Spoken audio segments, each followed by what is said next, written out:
Okay, we're live.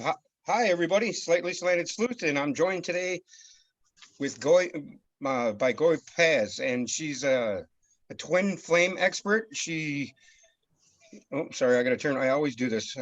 Always have my volume up on my phone that I try to monitor my chat with. But she's got a radio show. She lives in Ecuador, and she is an esoteric researcher. She's a consciousness um, purveyor is somebody that likes to explore the aspects of our consciousness, and she has a radio show. She's a therapist. Why don't you explain a little bit about yourself, Goy? Oh, thank you, Steve, very much for this invitation. And I'm glad to whoever joins us in this talk. Actually, I studied in California in the Berkeley area in the Acupressure Institute, and I ended up like a psychosomatic therapist, including psychosynthesis as part of my practice, and I did Jin Shin Jitsu, craniosacral and so many other alternative healing techniques. And now I do my practice at a health spa here in Ecuador. And I have the radio show, a blog in Spanish, and another one in English, and our YouTube channel as well. So I keep myself quite busy with all this inner process and sharing it to the world, with the world. And it's greatly appreciated. There's a saying that I like to go by. Usually what's true isn't popular, and what's popular isn't true. And it's like we're battling an uphill fight as far as spreading good knowledge for humanity. And what's your take on our recent our situation we find ourselves in all around the planet, individually and collectively? Okay, that's a great question. And actually, I do believe we are in a transition of ages. We are leaving the last age, which according to astrology would be the Piscean age. And we are entering into the new age, which is the Aquarian age. And Aquarius is very connected to all the electricity and Uranus, which is the planet that governs the constellation. And we have seen that with technology and everything. And so now everything moves so fast, and people are inevitably going through a lot of turmoil, whether it's climate change, whether it's economical crisis or the world crisis. But we are having to face great challenges that are being hit into our face, all that we have done so far, the way we have lived, the way we have created our belief systems, and the consequences of those belief systems are being challenged with the reality that we have to face and deal with right now.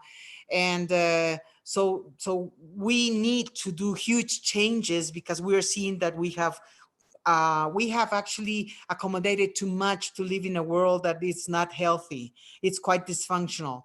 And now we are having to face it, whether we like it or not, and do the changes to create a new world. Wonderful.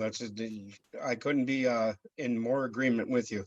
Uh, as far as our circumstances right now around the globe, weather-wise, how is the weather treating you in Ecuador right now? It's been crazy. We since we live in the equator, we're supposed to have only two seasons, summer and winter. And we're supposed to be in the winter season, and we had like 3 weeks of extremely summer weather. We were all very concerned because it's not common, and the UV rays are too strong because we're right in the equator. So we have had to take care of that. And suddenly, from one day to the other, when even though it was forecasted that we would have 3 months of extreme heat, now we are having a rainy season, which is what we're supposed to have. So it's really crazy, really crazy. I mean, the weather, it's crazy. The people's behaviors are crazy, and it's just too much. Yeah, I'm an ice fisherman and I live in Minnesota, and Minnesota's weather right now is making it so I can't get my fishing house out on the lake, meaning that it's not been cold enough for the ice to sustain a truck and my ice house, which it's pretty heavy. But I mean, I could go out there with a portable ice house, but I'd have to walk out on the ice, which I'm a little lazy because I'm getting older. But so I hear you with the weather, and what do you attribute most to the ecosystem of our planet? Do you think it's mostly to do with the human consumption and because we're consumers, or do you think it has a lot to do with a natural cycle, or maybe a little of both? I think it's both because the one of the biggest problems that humans have is that we have considered ourselves um, on the top of the pyramid in relationship to the natural cycles of the world and nature itself. But we are part of nature. And whether we like it or not, we are puppets of the cosmic game. And we want to believe that we have free will to do things, and we do not realize that there are some strings being pulled by whatever intelligence it's out there in the cosmos. And we are part of this game.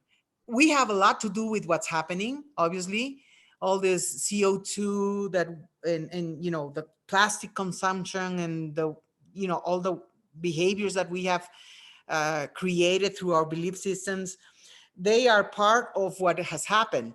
But I also believe that we are part of a natural cycle, that the earth has to change and we are changing with her. We need to be humble and reclaim our part in this whole game.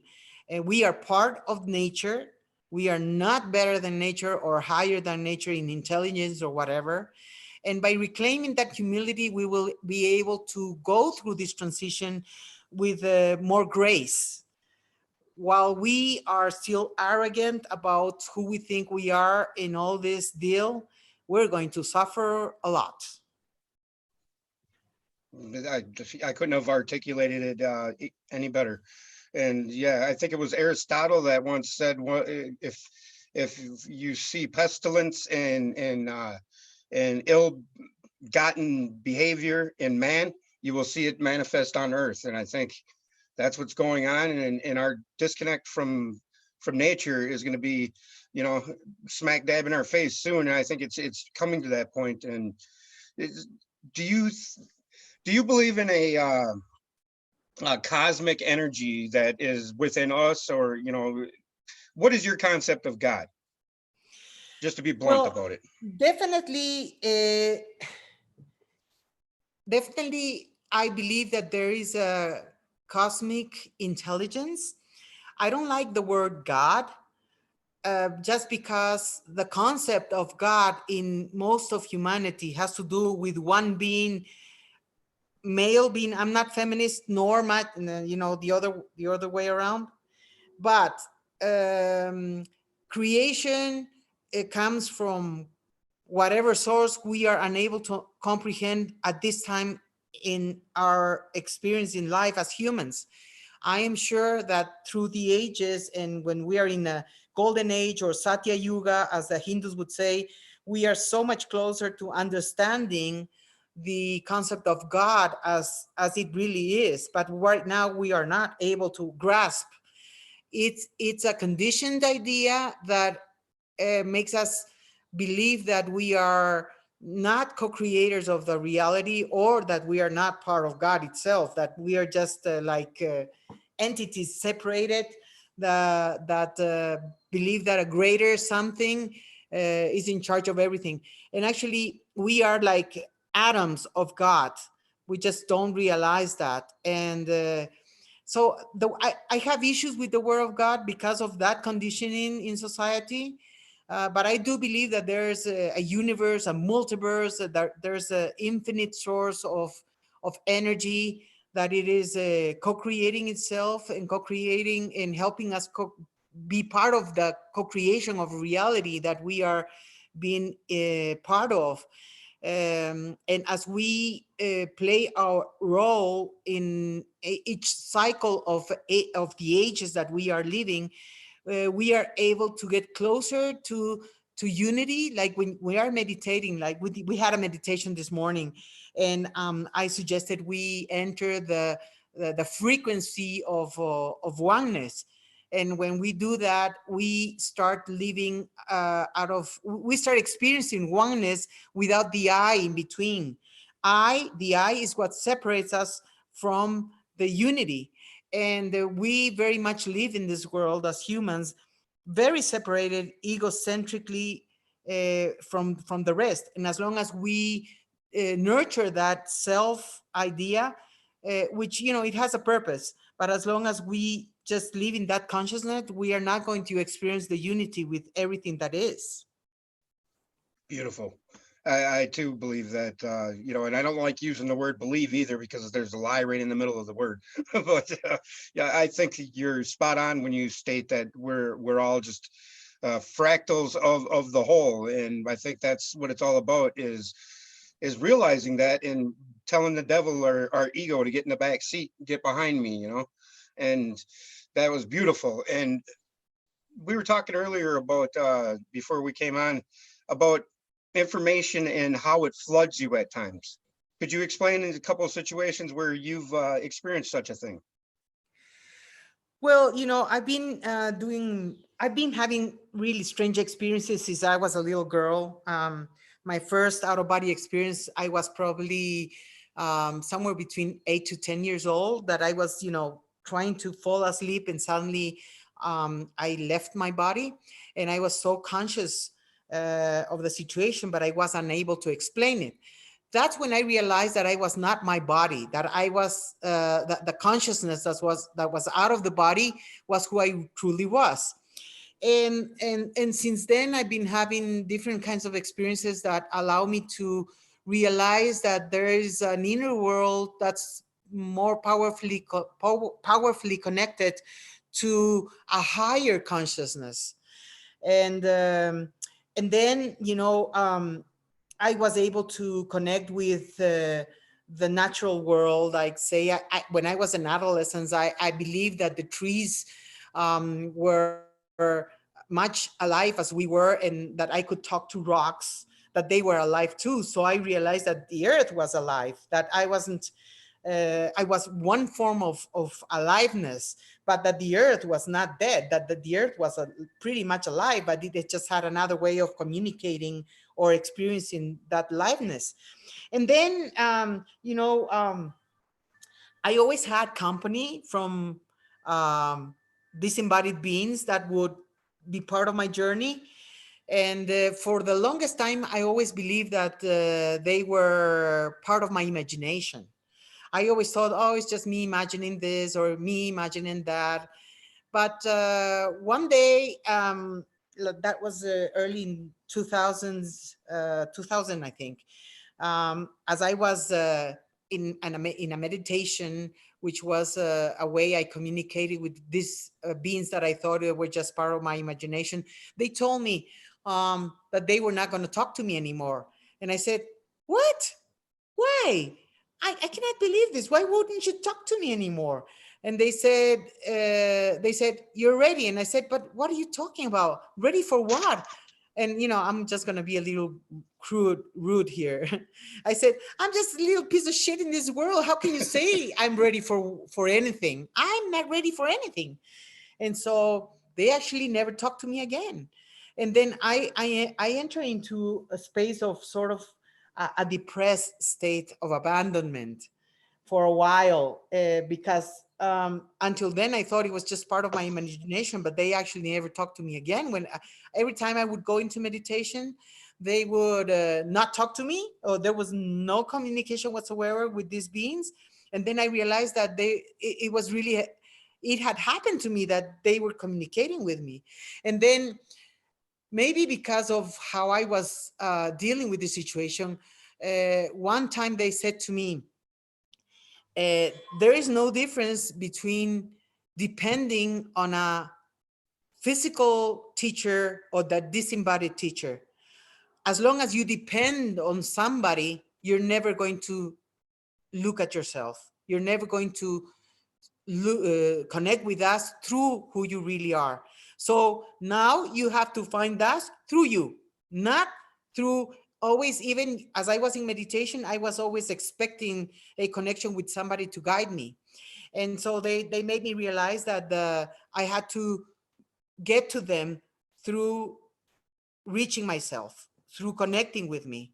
And since then, I've been doing that work of learning how to connect with my own essence, so I can access to the wisdom that's in myself, which is the wisdom that is in all of us, which is a wisdom that is everywhere. So that's what happened to me.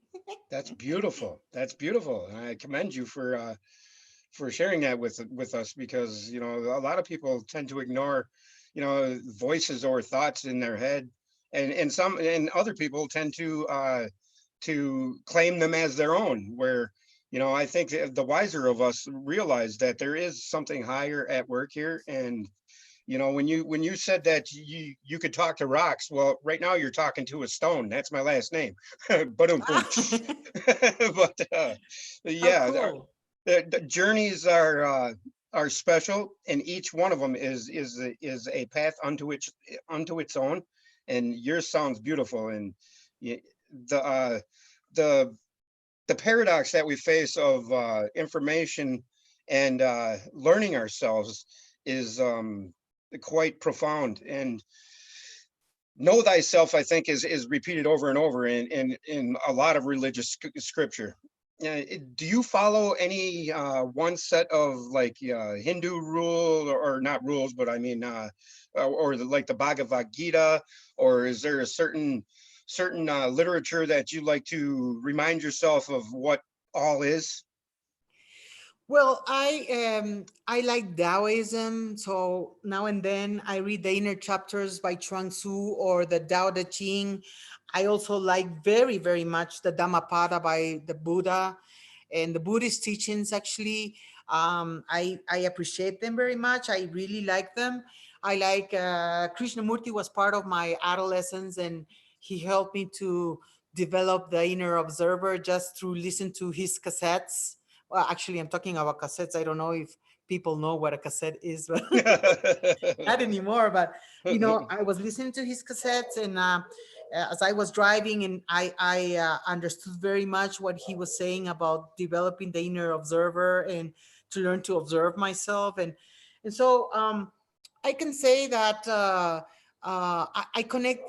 Though I'm not a religious person, um, I very much connect with the Buddhist teachings, and so I like to read like about Shambhala, Choyan Trungpa, and all the Tibetan teachers I like very much, and their stories and how all that happened. So that has given me some light to understand, but nothing has given me more understanding than discovering it for myself.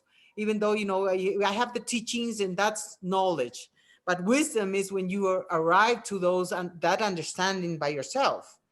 Like I had the experience of unconditional love through my twin flame experience, but when I had it, it completely blew out my mind, because I had an idea, I had a knowledge about unconditional love, which was completely different from the experience I received from unconditional love. So then I understood once and again, because we are animals of habit, and we have to we need to reinforce our experiences to really vibrate them at an atomic level. So repetition in many cases is fundamental. But when we have all those inner lucid experiences, one time is enough to understand. And so I believe that we have a lot of knowledge around us, but very little wisdom, because for wisdom we need to do all the work in ourselves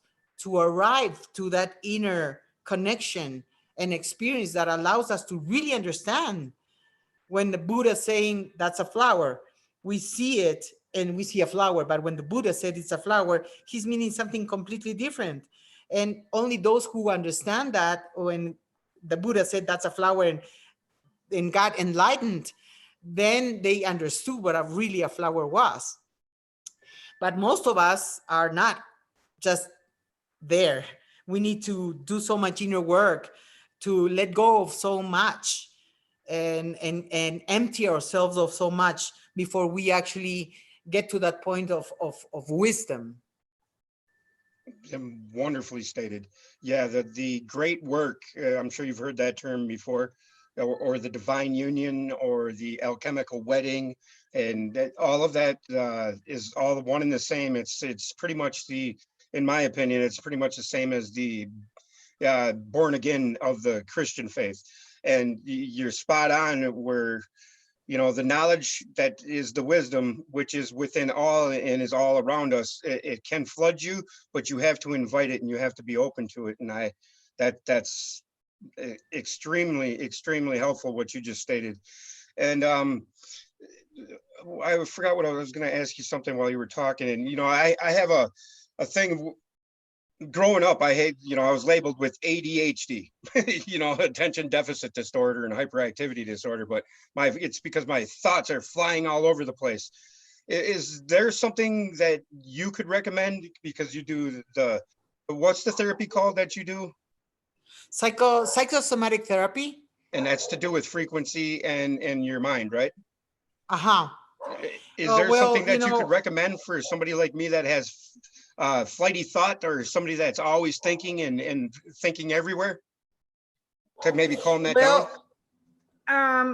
Meditation is always the best tool that we can practice and we can use, because a lot of people say, because of the situation that you just mentioned, that we have a very talkative mind and that our thoughts are always sort of running all over us.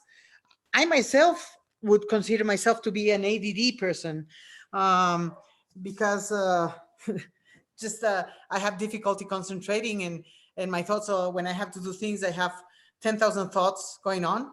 But I can say one thing. If we think that meditation is impossible for us because we cannot find a piece of silence while we are doing the inner work or what we're trying to meditate, that's just because we have not trained ourselves enough to reach that point of having inner silence. And it is very possible. As I told you earlier today, we had a meditation with some people that we meditate together every Saturday. And we were able to connect with the frequency of the cosmos, the unity of everything, by allowing ourselves to let go of the idea of I, which is what separates us from unity. And it is very possible. It just requires practice. So the first time I sat down, I only could sit down for 5 minutes because my mind was too noisy. And then obviously I was going to think, oh, it's impossible. I'm not going to be able to do it. But I always have an example of, for say, Serena Williams or Roger Federer. How do you think they get to be number one in the world? They started practicing since they were able to walk and get a racket in their hands, 3-4 years old. Practice, practice, practice has taken them to be number one in the world. Okay, so in this case, for meditation, practice, practice, practice is the only thing that can allow you to go faster into a meditative state, go within and into silence. It's just practice, practice, practice. Those labels as ADHD and ADD, they're just labels that we are easily able to buy them because we suddenly connect with the label and say, oh, that's me.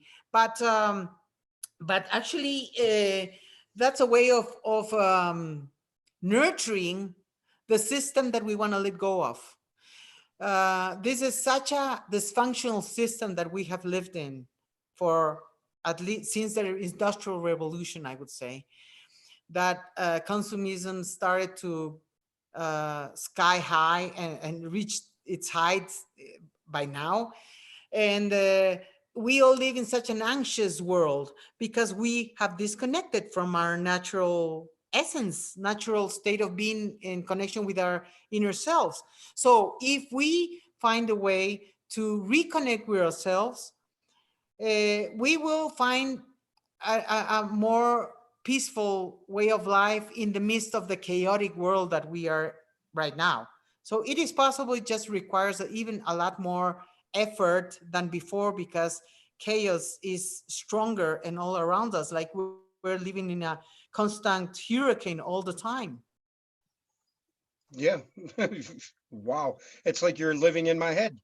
I mean, you're saying all the same things I think, and is our thought just our thought? That's one thing to think about, and I'm not trying to be pungent or anything, but it's pretty profound when you hear the words that are in your mind come out of somebody else's mouth, and it rings so true with you that you get the goosebumps. Do you ever get the goosebumps, Goy? Yes, I do. Of course, I get goosebumps. Like the other day, there was a hummingbird that appeared next to the sofa. I was sitting outside, and it stared at me for a little bit, and then it went into the house. And it's like, oh my God, it's never happened to me that a hummingbird stare at me for like 5 seconds. You know, Wow. they move all the time. They're flying and they're moving all the time. Why would the hummingbird stare at me? Uh, so I got the goosebumps that says, "Oh my, this is magical." As much as a cat that adopted me not too long ago, and I've been a dog person all my life, and I had to adapt to something new, and suddenly I started feeling a new love in my life, and I said, "Oh my God, look what's happening to me," and the feel of this love for this cat that adopted me. Obviously, I got goosebumps. I get goosebumps a lot. That's wonderful, isn't it? Isn't that better than it? I mean, that's a most wonderful feeling to me. And to me, it's a truth meter or a resonance meter. It means that you're on the right path, or something is ringing so true that you feel it. And that hummingbird thing, I got the goosebumps as soon as you said the word, because I had one stop me last summer at my door of my garage and sit there and hover in front of me, and then it went down by my feet, and I was like, okay, what are you doing? And and I'd go to the right, and it'd come over and it'd block me. I'd go to the left, and it did that a couple different times, and I was like, wow. And then to hear you say that, wow, it's just amazing. So Yeah, it's well, what. there's a thing called resonance, and probably you resonate with me because we're sort of maybe on the same frequency of understanding.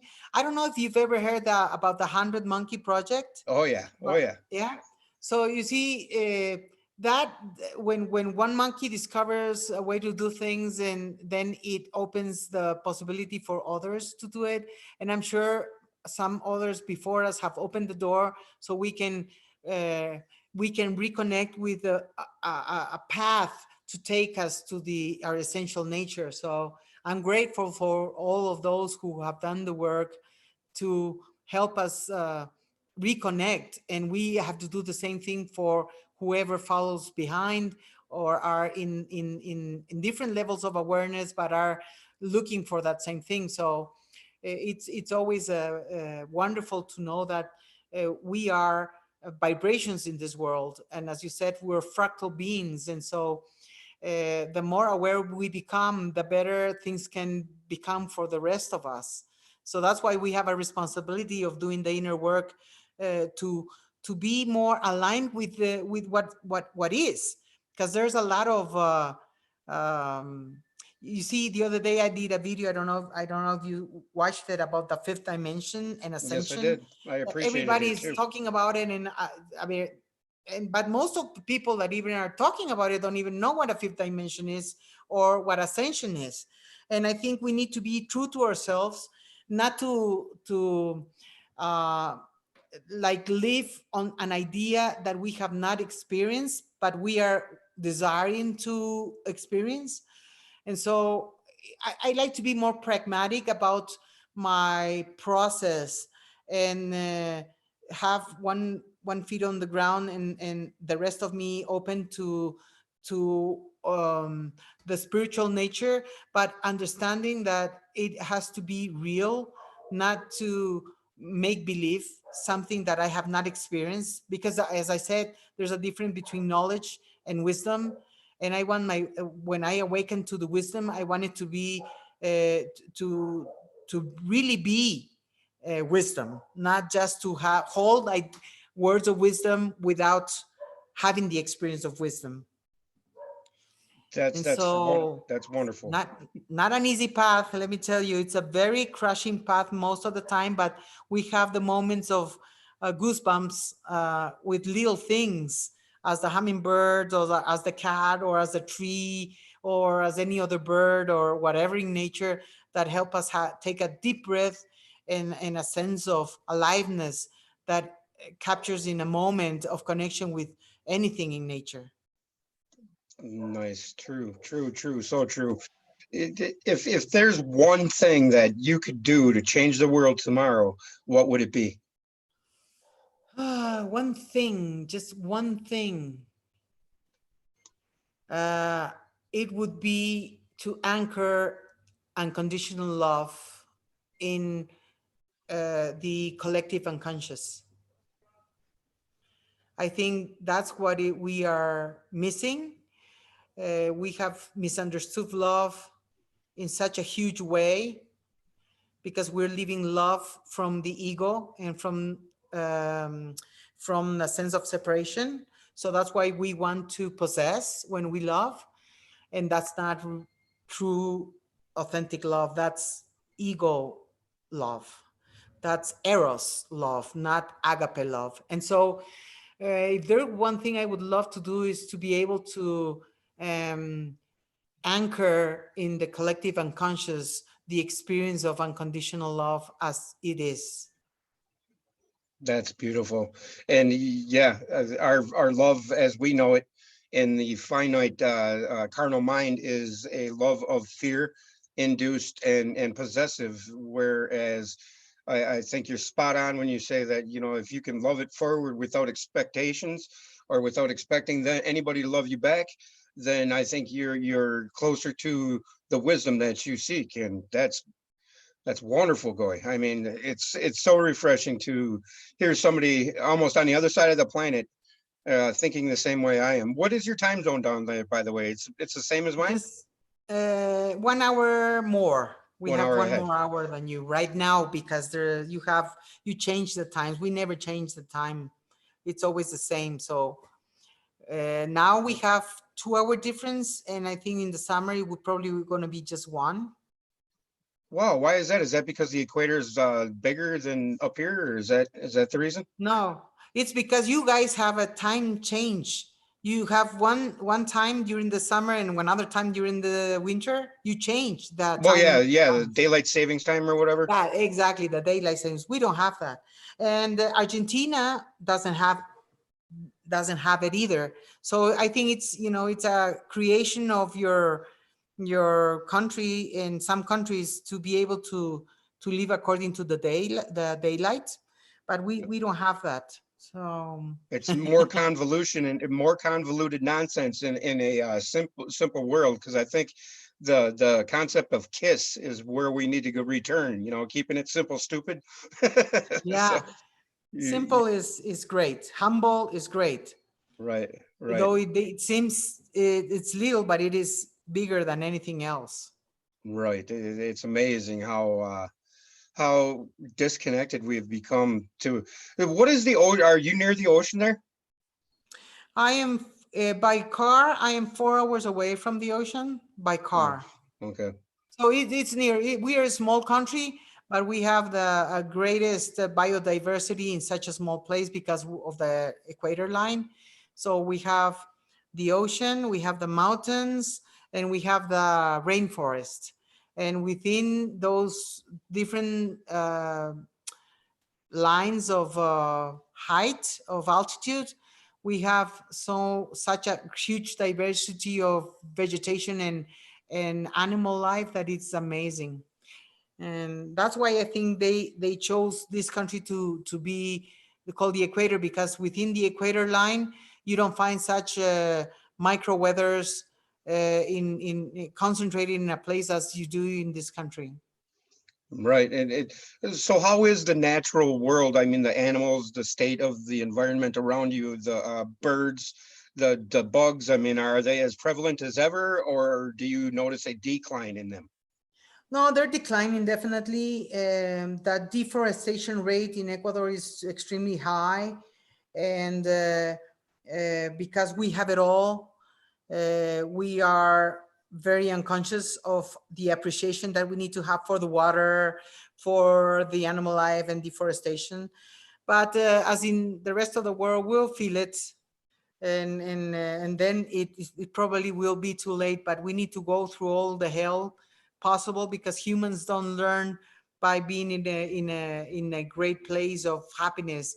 We learn where we are suffering and uncomfortable. So we probably have to go through very, very bad situations in the rest of the world, in the whole planet, the whole humanity has to go through hell before we can actually start anew from a new place. Those, the new generations are the ones that are gonna really experience the worst of it. That's why they have come with different chips in their minds, and they are very aware of all the damage that we've caused. Hmm. But it's still in our hands to do the changes that we need to do. But people don't like to let go of their comfortable zone. We are very Oh yeah. lazy.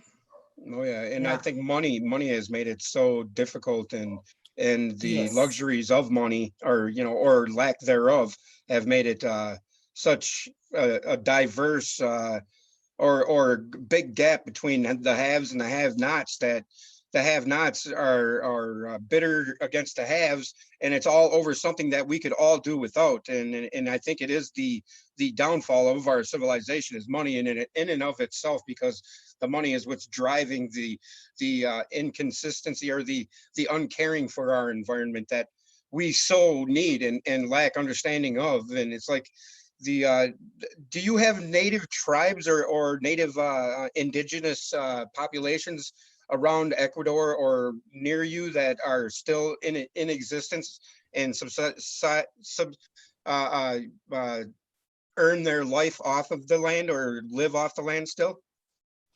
Yes. The indigenous tribes in the Amazon, there are some that are still hidden from civilization, as we call it. And but humans have reached everywhere to destroy um, the natural life by thinking that becoming civilized um, is the way to go. And we our civilization is not enlightened. Civilization is completely the opposite. And yes, there's still a lot of natives that live in connection with the earth, with rituals and everything. But it is hard for them to make it, because this idea of civilization, as I mentioned, um, is ruining everything. As you mentioned, I think money has been the tool to disconnect us from our true essential self or spiritual self. Money, which has become the reason of our existence, has become our worst enemy. And we depend on it. We need it for apparent survival because of the systems how we have developed. But been they are being proven to us that that's not the way to go. That's why we have had so many economic crises and political crises and religious crises and educational system crisis, because the pillars that have created the systems that we lived by, and that have reinforced the belief system to continue to co-create those realities, those pillars, which are the ones that I mentioned, are falling apart. And thank God that they're falling apart, because they are the reason to live so far away from our spiritual nature. So we have to Yes. find a way to reconnect and go back to who we truly are. And it's not an easy challenge, but that's the biggest challenge and the most important challenge we have in our lives, is to take advantage of the opportunity that we have in this day and age, because the energy of change is so strong in this transition of ages, that's why we have the opportunity to do mega work that in other times, like 300 years ago, we would have not been able to do. So it's a great time for awakening, and we have the option of taking that advantage or let it go. Opportunities don't appear every single century. They are, and then they go. They are here, and then they go. And if we don't take advantage of that possibility now, we are not going to be able to escalate or evolve in our awakening um, later on, as we are able to do it now. That's awesome, Goy.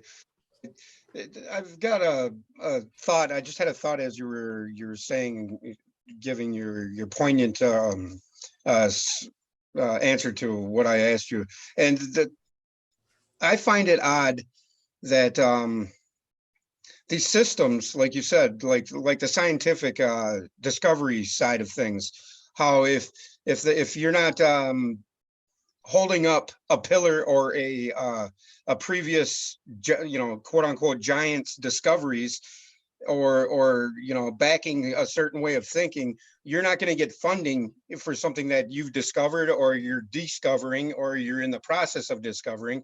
And I think that right there, what you just stated, money is just it's like raising a dog to be a killer and then starving it. And what do you get? What's going to happen? It's gonna eat you. And I think that's what's going on with the money situation. But I don't know how much of a conspiracy minded person you are, but do you know what chemtrails are? Yes, yes, I Do, know what chemtrails are. so do you see them at the equator? Not really. Not as I have seen in, like, for instance, in the Caribbean. I was there once, and oh man, I saw so much of the chemtrails that I was astounded to see that. Yes, Yeah, it's and I what don't is know your what to take on say. that? Do you think it's to mitigate solar radiation? Do you think it's maybe to block I don't know if you think the same way as I do. I think that the light of the sun, or the light actually is a transmitter of information, or maybe a enlightenment inducing type phenomena. But I've noticed around here in Minnesota, in the northern latitudes, that in the morning you can't see the sun, and in the evening you can't see the sun. So that means that when it's rising, when you can look into the sun, sun gazing, because I've done that, and that's what's honestly started my journey into this esoteric side of things. I looked into the sun, and all of a sudden it just information flooded me the next day, and I was amazed, so amazed that I tried to do it every day now since, and I've only been able to do it a handful of times, and that was over 2 years ago. So what is your take on the reasons why? Well, there are so many things that I can speculate on, but I do believe something that. Uh, you see, as we do sun gazing, it's amazing. It's a great experience. Um, but as much as the powers that be would want to block things, and to so they can remain in power, when we discover that the power is not a power over others, but the power within, and we go actually within and look into our power and connect with our power, which doesn't mean that we're going to have power over the others, but power over ourselves. There is no bigger power than that, because the other one is just an illusion. And so no matter what these powers that be want to do, if they have to be part of our experience in the world, I'm sure that it's probably to help us awaken to our own power. There are many ways to see this, and I would, I want to stay with the fact that we need to go inside to find our own true power and who we are, to be in our own power.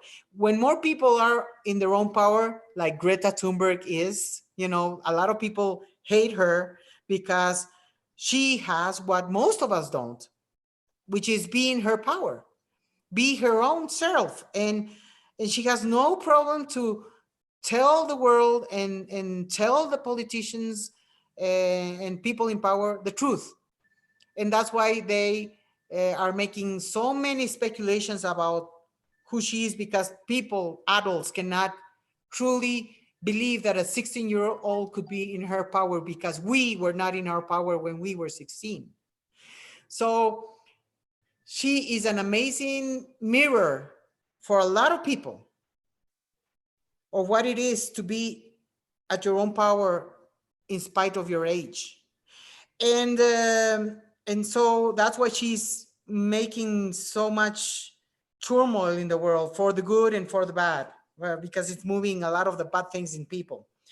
And so what I mean by this is that when we are actually able to connect with our true power, look what she's done. She's moved millions and millions and millions of people into higher awareness about climate change.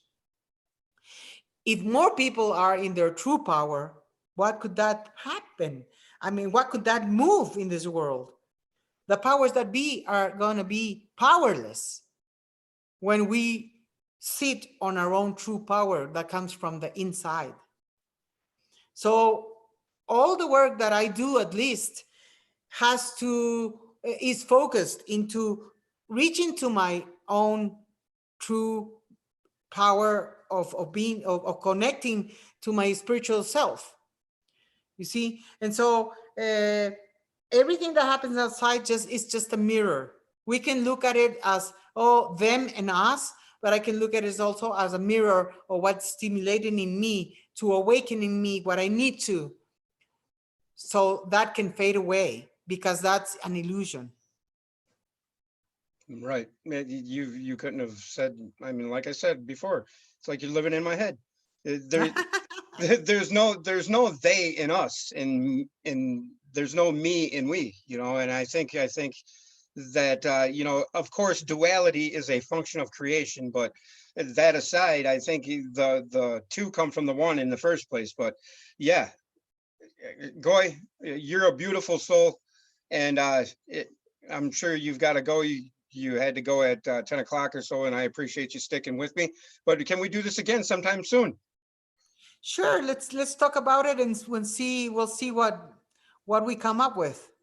That's beautiful, and yeah, your whole synopsis on the climate is spot on, and I think the whole Greta Thunberg thing is a slap in the face for people that are, like you said, are wanting to control everything, but it realize they don't have the inner courage to make the right choice because they haven't looked inside themselves. And maybe maybe the Greta Thunberg is our inner child wanting to scream out to the world in a convoluted way, and the powers that be are turning the Greta Thunberg information into a convoluted mess, just like the church has turned religion into, just like, man and women tend to turn things into something that should be simpler.